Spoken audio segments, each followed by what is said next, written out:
Mi gente, en Semana Santa no se improvisa.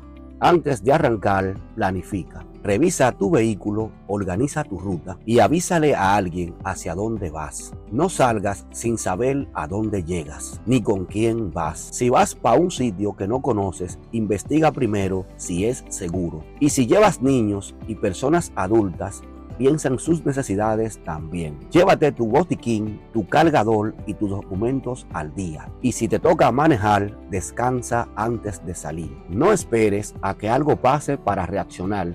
Planifica y pásala bien, pero seguro, porque la Semana Santa no es para estar en emergencias. Un mensaje de RD en 2 ruedas.